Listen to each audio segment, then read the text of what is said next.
pourquoi nous nous sommes mobilisés en tant que Canadiens pour se soutenir les uns les autres pendant la pandémie, pour faire progresser la réconciliation, pour défendre le libre-échange sur notre continent, pour notre soutien inébranlable de l'Ukraine et de la démocratie, et pour lutter contre les changements climatiques et préparer l'économie de l'avenir.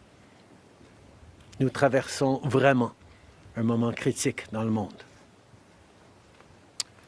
My friends, as you all know, I'm a fighter. Every bone in my body has always told me to fight because I care deeply about Canadians, I care deeply about this country, and I will always be motivated by what is in the best interest of Canadians.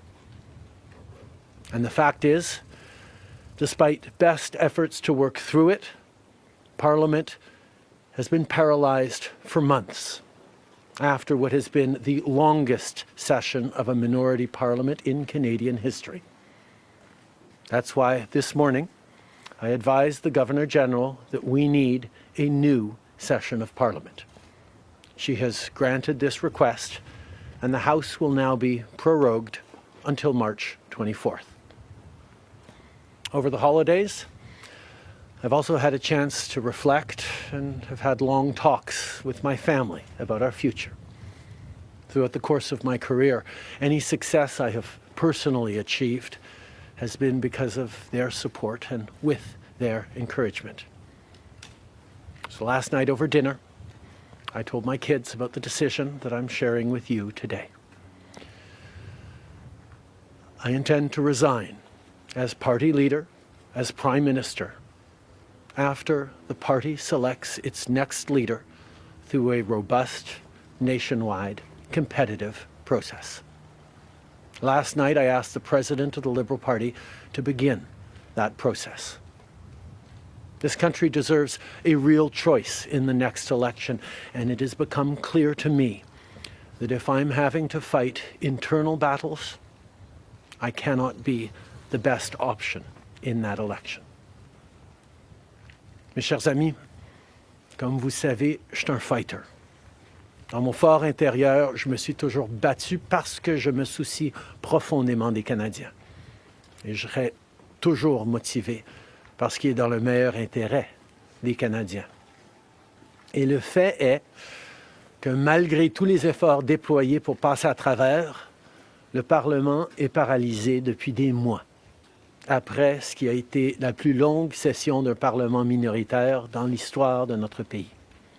C'est pourquoi ce matin, j'ai rencontré la gouverneure générale pour lui faire savoir que nous avions besoin d'une nouvelle session du Parlement. Elle a accédé à ma demande et la Chambre sera donc prorogée jusqu'au 24 mars. Pendant le temps des fêtes, j'ai également eu l'occasion de réfléchir et d'avoir de longues conversations avec ma famille quant à notre avenir. Tout au long de ma carrière, tout le succès que j'ai eu personnellement est dû à leur soutien et à leurs encouragements. Donc hier soir, au souper, j'ai partagé avec mes enfants la décision que je partage avec vous tous aujourd'hui. J'ai l'intention de démissionner de mon poste de chef du Parti libéral du Canada et de Premier ministre une fois que le parti aura choisi son prochain chef à l'issue d'un processus national, rigoureux et compétitif. Hier soir, j'ai demandé au président du parti de commencer les étapes nécessaires. Le pays mérite un choix clair et réel lors des prochaines élections. Il est devenu évident pour moi que si je dois me concentrer sur des batailles internes, je ne peux pas être la meilleure option lors de ces élections. Le Parti libéral du Canada est une institution importante dans l'histoire de notre grand pays et de notre démocratie. Un nouveau premier ministre et chef du parti portera les valeurs et les idées du Parti libéral dans la prochaine élection. J'ai hâte d'observer le déroulement de ce processus dans les mois à venir. Nous avons été élus pour la 3e fois en 2021 pour renforcer l'économie après la pandémie et faire progresser les intérêts du Canada dans un monde complexe. Et c'est exactement ce que je vais continuer à faire, ce que nous allons continuer à faire pour les Canadiens. The Liberal Party of Canada is an important institution in the history of our great country and democracy. A new Prime Minister and leader of the Liberal Party will carry its values and ideals into that next election. I'm excited to see the process unfold in the months ahead. We were elected for the third time in 2021 to strengthen the economy post-pandemic and advance Canada's interests in a complicated world. And that is exactly the job that I and we will continue to do for Canadians. Merci beaucoup, mes amis. Thank you, Prime Minister. We'll now go to questions, starting with Laurence Martin, Radio-Canada. Bonjour, Monsieur Trudeau. Vous vouliez le faire, ce combat contre Pierre Poilievre. Des batailles internes, il y en a dans votre parti depuis plusieurs mois déjà. Pourquoi est-ce que vous décidez d'abdiquer maintenant? Qu'est-ce qui vous a fait changer d'avis? Comme vous savez, je ne suis pas quelqu'un qui recule facilement devant un combat, surtout un combat si important pour le parti et pour le pays. Mais je fais ce job parce que l'intérêt des Canadiens et le bien-être de notre pays, de notre démocratie, me tient à cœur. Et c'est devenu clair que je ne peux pas être le chef dans les prochaines élections à cause des batailles internes. Ensuite, As you all know, I am a fighter, and I am not someone who backs away from a fight, particularly when a fight is as important as this one is. But I have always been driven by my love for Canada, by my desire to serve Canadians, and by what is in the best interests of Canadians. And Canadians deserve a real choice in the next election.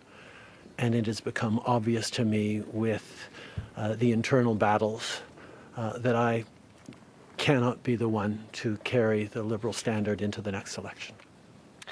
Vous êtes au pouvoir depuis près de 10 ans. Le Canada a changé avec votre gouvernement.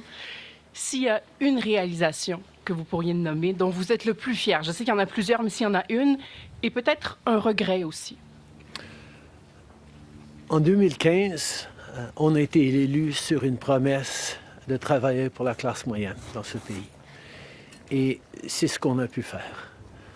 On a réduit la pauvreté, on a aidé énormément les familles, on a créé une économie qui fonctionne pour bien plus de monde en se préparant pour un avenir et plus numérique et où les changements climatiques vont avoir un plus grand impact.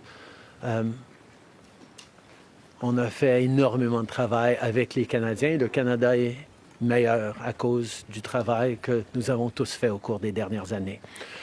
Un regret, je continue à penser que si notre système électoral aurait été changé pour que les gens puissent mettre un premier, un deuxième, un troisième choix sur le bulletin, les partis auraient passé plus de temps à regarder les points qu'ils avaient en commun pour être les deuxième ou troisième choix des voteurs plutôt que de voir la polarisation que nous avions. Mais je ne pouvais pas de façon unilatérale changer notre mode de scrutin dans ce pays.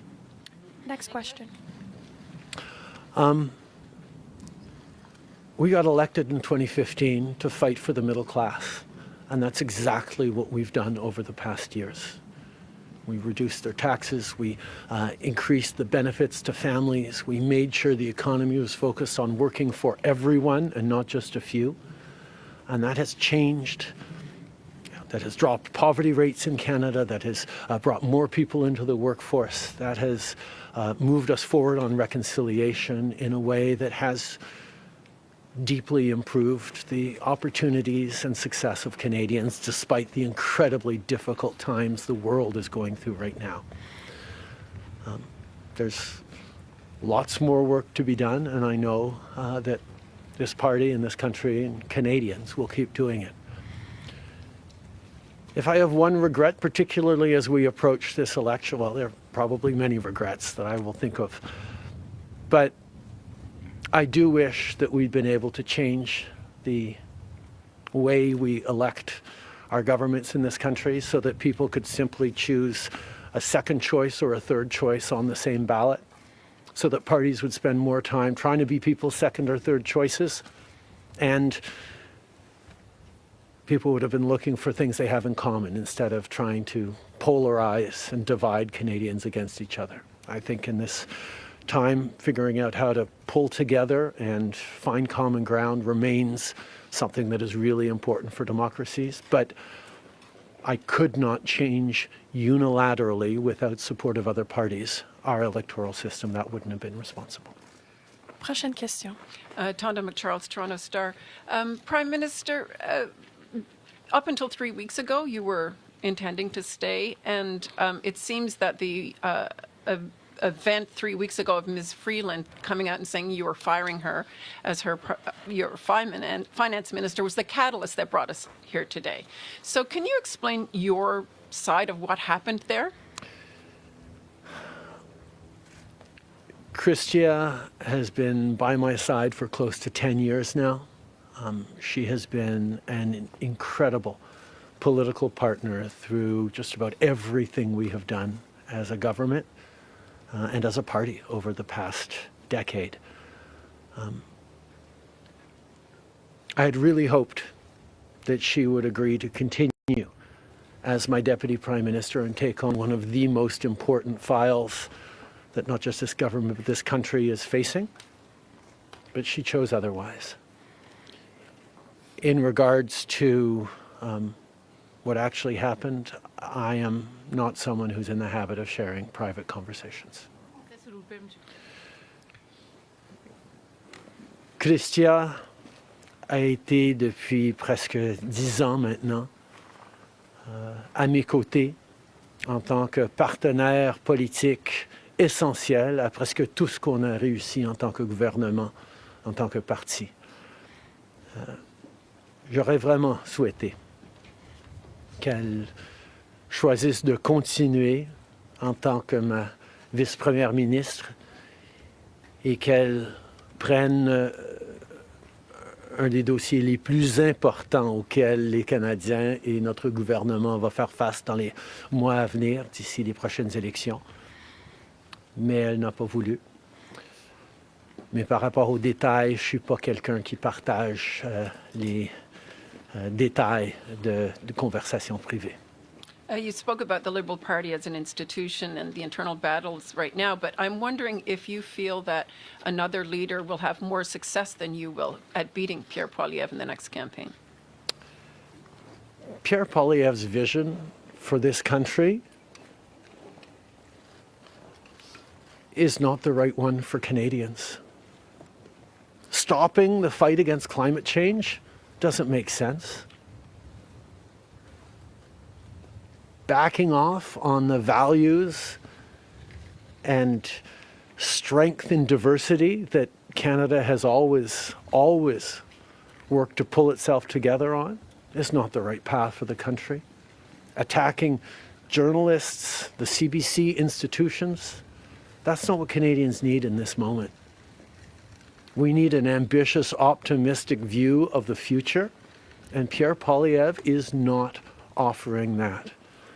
And I look forward to the fight as progressives across this country stand up for the kind of vision for a better country that Canadians have always carried, despite the tremendous pressures around the world to think smaller, to veer towards the hard right, and to be less ambitious for what we can be and do as a country when the world really needs Canada. That's not an answer, though. Yes or no? Is there another leader that could beat him? Absolutely. Sur le leader? Oui. Est-ce que vous Pierre Poilievre. en français, s'il vous plaît? Merci. Pierre Poilievre a une vision profondément petite et erronée pour ce pays, si même on accepte qu'il ait une vision, de reculer sur les droits fondamentaux, d'arrêter la défense, de la lutte contre les changements climatiques, de ne pas investir dans une économie plus verte, plus inclusive, de toujours chercher des divisions entre les Canadiens plutôt que de rassembler pour faire face à l'avenir de façon optimiste et ambitieuse. C'est pas le bon choix pour les Canadiens. Et j'ai hâte de faire partie, de continuer de faire partie d'un mouvement progressiste qui va envisager un avenir meilleur pour les Canadiens sur l'optimisme et le travail que les Canadiens ont toujours fait pour bâtir un monde meilleur. Next question. Hélène Buzetti, les corps d'information. Bonjour, M. Trudeau. Il y a 16 ans, en décembre 2008, Stephen Harper a prorogé le Parlement pour s'éviter un vote de confiance qu'il savait qu'il allait perdre parce que les 3 partis d'opposition allaient voter contre lui. Exactement comme la situation dans laquelle vous vous trouvez aujourd'hui. À l'époque, le chef libéral, Stéphane Dion, avait dit, puis je le cite ici, que c'était une entrave à la Constitution et un affront à la démocratie. Alors, j'aimerais savoir pourquoi ce qui était mauvais pour les conservateurs de Stephen Harper devrait être bon pour les libéraux de Justin Trudeau. La gouverneure générale, en 2008, avait correctement conclu que la Chambre venait juste d'accorder leur confiance de façon formelle au gouvernement de M. Harper, malgré même une lettre signée qui était un document politique. La voix de la Chambre compte. Or, avant d'arrêter le travail à la Chambre pour les fêtes, on a gagné 3 votes de non-confiance, 3 votes de confiance, et nous allons devoir retester la confiance de la Chambre dès le mois de mars pour passer les éléments budgétaires nécessaires pour faire fonctionner le gouvernement. In 2008, the Governor General correctly concluded that because the very last times in the previous weeks that the confidence of the House had been tested, it had passed that confidence test. Stephen Harper continued to have the confidence of the House. And it actually would bear out because as soon as they came back from the prorogation, Stephen Harper won a confidence vote once again. So a political document or political speeches doesn't carry the kind of weight that winning a confidence vote means. But this prorogation will take us only into March, and there will be confidence votes in March in the passing of supply that will allow Parliament to weigh in on confidence in a way that is entirely in keeping with all the principles of democracy and the workings of our strong institutions. Mais avec respect, M. Trudeau, y a-t-il pas quelque chose un peu antidémocratique de suspendre la possibilité du Parlement d'exprimer sa non-confiance le temps que votre parti se cherche un sauveur? Est-ce qu'il ne devrait pas plutôt juste se référer aux électeurs et de déclencher dès maintenant une élection? Hélène, je pense que tu as très clairement vu, comme tout le monde dans la galerie de presse parlementaire, à quel point le Parlement ne fonctionne plus depuis plusieurs mois. On est pogné dans une question de privilège, il y a des motions d'obstruction constantes et on a pu très peu accomplir pendant les derniers mois au Parlement. Le Parlement a besoin d'un reset, a besoin de se calmer un peu les pompons pour se remettre au travail pour les Canadiens et pas à faire de la petite politique constante, ce qu'on est en train de voir des conservateurs. Donc, ce reset a 2 éléments. Une prorogation pour que, justement, on recommence avec une fraîche approche au Parlement Et deuxièmement, oui, le Parti libéral va entamer un leadership parce que je m'attends à ce que si c'est pas moi qui va mener le parti dans les prochaines élections, la polarisation qu'on voit actuellement au Parlement devrait aussi se calmer un petit peu. Les Canadiens ont besoin d'un Parlement qui fonctionne, particulièrement dans ce moment complexe. Et ces deux éléments vont représenter le reset nécessaire pour le Parlement. En anglais, mais si vous pouvez dire pourquoi pas une élection, vous l'avez pas dit. The parliamentary press gallery, and anyone who's been watching politics closely over the past months will know that Parliament has been entirely seized by obstruction and filibustering and a total lack of productivity over the past few months.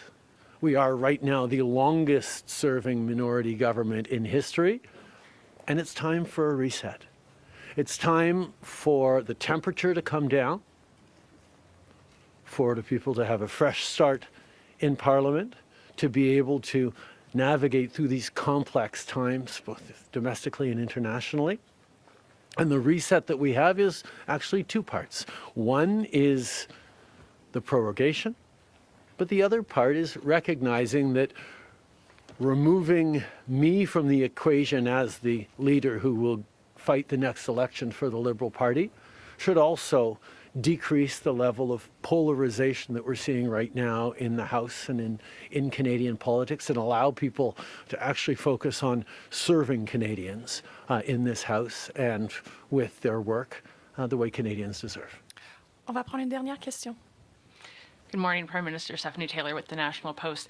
Given, as you just said, there's going to be confidence votes in March, opposition parties have said they are prepared to bring down your government.